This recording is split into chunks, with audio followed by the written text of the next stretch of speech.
कबीर दास जी का जीवन परिचय। कबीर दास जी के जन्म स्थान और मृत्यु के संबंध में विद्वानों में परस्पर मतभेद हैं। कबीर पंथियों की मान्यता है कि कबीर दास जी का जन्म सन 1398 ईस्वी में काशी में लहरतारा नामक स्थान पर हुआ। उनका पालन पोषण नीरू तथा नीमा नामक जुलाहा दंपत्ति ने किया।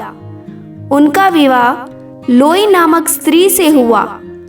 उनके पुत्र का नाम कमाल और पुत्री का नाम कमाली था। कबीर पढ़े लिखे नहीं थे। उन्होंने स्वयं ग्रंथ नहीं लिखे, मुंह से बोले और उनके शिष्यों ने उसे लिखा। कबीर शास्त्रीय ज्ञान की अपेक्षा अनुभव ज्ञान को अधिक महत्व देते थे।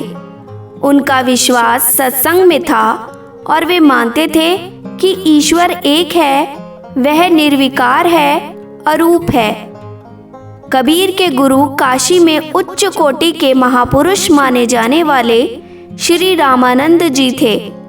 उन्होंने स्वामी रामानंद को अपना गुरु बनाया और उनसे शिक्षा ली। कबीर दास जी की भाषा पंचमेल खिचड़ी एवं सधुकड़ी है, क्योंकि उनकी भाषा में हिंदी भाषा की सभी बोलियों के शब्द सम्मिलित हैं। कबीर दास जी मानते थे कि गति कर्मों के अनुसार मिलती है, ना कि किसी विशेष स्थान पर मृत्यु के कारण।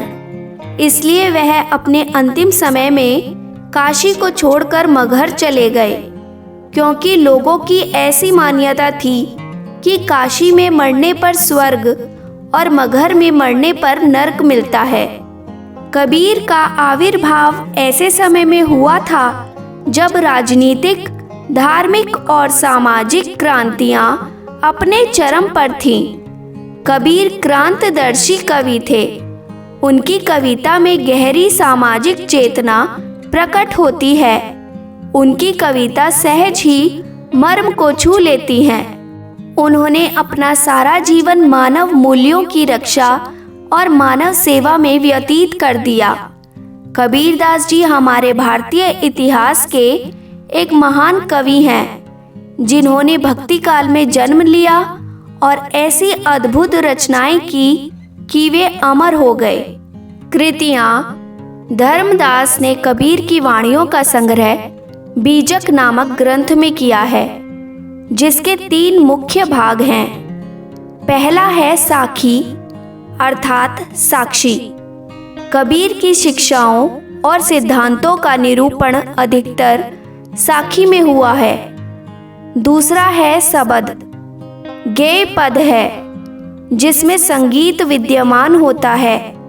इसमें कबीर दास की प्रेम और अंतरंग साधना की अभिव्यक्ति हुई है। तीसरा है रमैनी, चौपाई छंद में लिखी गई हैं।